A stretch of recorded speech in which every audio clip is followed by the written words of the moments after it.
Assalamualaikum warahmatullahi wabarakatuh. Bagaimana kabarnya teman-teman hari ini? Alhamdulillah kita semua masih diberi kesehatan dan selalu dalam lindungan Allah Subhanahu wa taala. Amin. Hari ini kita akan belajar bahasa Indonesia. Materinya yaitu tentang informasi dalam wawancara bersama Ustazah Yanti. Oke teman-teman, selanjutnya kita akan belajar dulu tentang apakah yang dimaksud dengan wawancara? Wawancara adalah sesuatu kegiatan tanya jawab untuk mengetahui informasi tentang sesuatu yang lebih mendalam. Selain itu, juga dapat diartikan wawancara adalah percakapan dua orang atau lebih dan berlangsung antara narasumber dan pewawancara. Sudah paham? Selanjutnya, apa manfaat dari wawancara? Wawancara memiliki manfaat untuk mendapatkan informasi yang tepat dari narasumber yang terpercaya. Narasumber yang terpercaya di sini berarti dia memberikan informasi itu benar-benar ada dan real.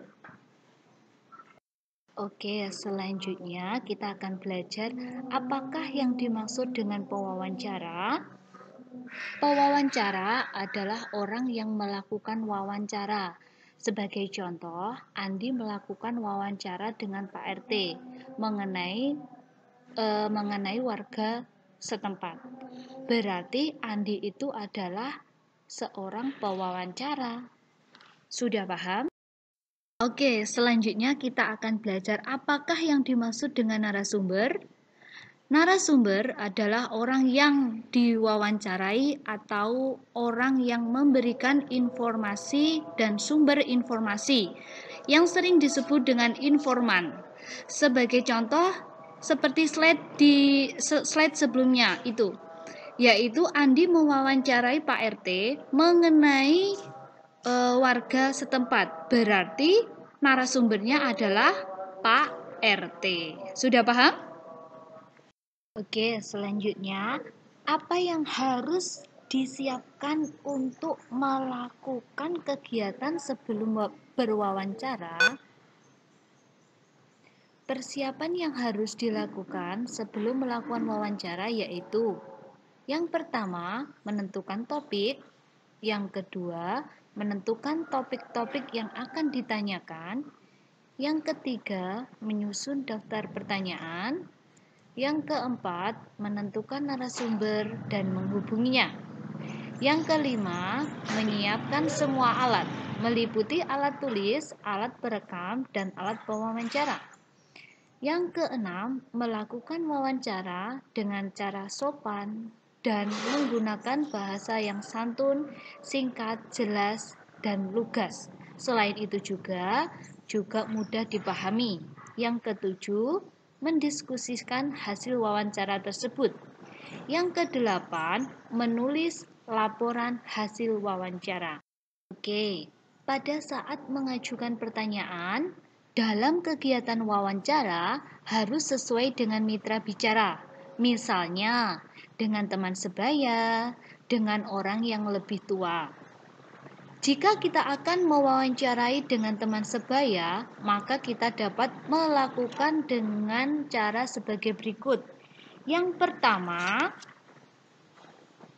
situasi santai, bisa diselingi dengan humor. Yang kedua, bahasanya tidak baku, sehingga kita terlihat lebih akrab dan tidak kaku. Yang ketiga, kalimatnya sederhana. Yang keempat, bisa menggunakan kata sapaan aku, kau, kamu, dan sebagainya. Kita akan mewawancarai dengan orang yang lebih tua, maka kita dapat melakukan wawancara dengan cara sebagai berikut.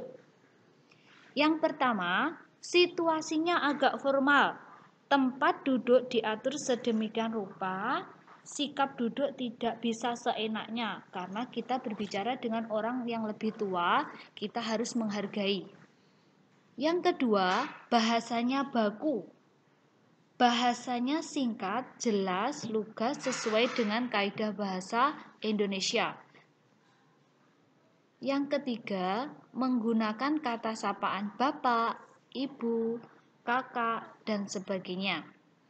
Yang keempat, pertanyaannya singkat, tetapi jawaban dari narasumber biasanya agak panjang dan lebih lengkap.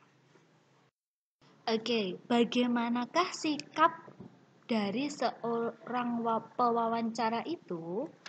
Seseorang pewawancara harus memiliki sikap yang netral, ramah, adil, dan menghindari ketegangan dalam melakukan wawancara.